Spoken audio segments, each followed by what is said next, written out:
सभागृहात हे खेळीमेळीचं वातावरण रंगलेलं असतानाच दुसरीकडे विधानभवनाच्या गेटवरती आमदारांमध्ये राडा झाला।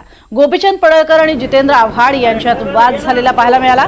पडळकर यांनी गाडीचा दरवाजा आपटला असा जितेंद्र आव्हाड यांनी आरोप केला, तर दोन्ही नेत्यांकडून एकमेकांना शिवीगाळही करण्यात आली। गोपीचंद पडळकर यांनी गाडीचा दरवाजा आपटला असा जितेंद्र आव्हाडांचा आरोप, तर जितेंद्र आव्हाड यांचे कार्यकर्ते नितीन देशमुख त्यानंतर आक्रमक झाले आणि दोन्ही नेत्यांकडून एकमेकांना शिवीगाळ करण्यात आली।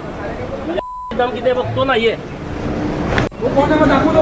वो दाखवते की तो एकटाच आहे। अरे एकटाच आहे ये ना तो दाम किती बघतो नाहीये, एकटाच आहे ना मी, तुझ्यासारखे कोण फिरत नाही। वो दाखवते की तो एकटाच आहे। अरे एकटाच आहे ये ना तो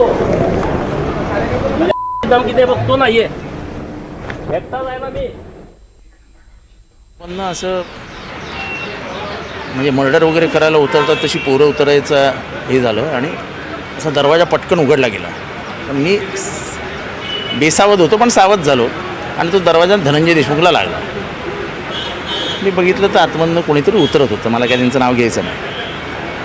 आणि त्यांनी मग अर्वाच्य भाषेत काय बघतो रे अमुक तमुक बोलायला सुरुवात केली। पूर्वीच मी काय राहिलेलो नाही, मी काय लक्ष दिलं नाही आणि मी पुढे निघून गेलो। काय झालं त्यालाच विचारा की पण असं मी आता काय सांगणार। त्यांचं म्हणणं आहे की तुमच्या गाडीचा धक्का त्यांना आणि धनंजय देशमुख यांना लागला आणि त्याचमुळे हा संपूर्ण वाद पेटला। तुम्ही तिथे शिवीगाळ केली, हे व्हिडिओमध्ये दिसून येत आहे। शिव्या दिल्या हा नेमकं प्रकरण काय? गोपीभाऊ यांचा असा आरोप आहे की तुम्ही दरवाजा फिल्मी स्टाईलने ढकलला लात मारून आणि अरे मग आता त्याला काय होतं, गाडीच्या आडवं यायचं नाही, गाडीच्या आडवं आल्यानंतर काय होणार।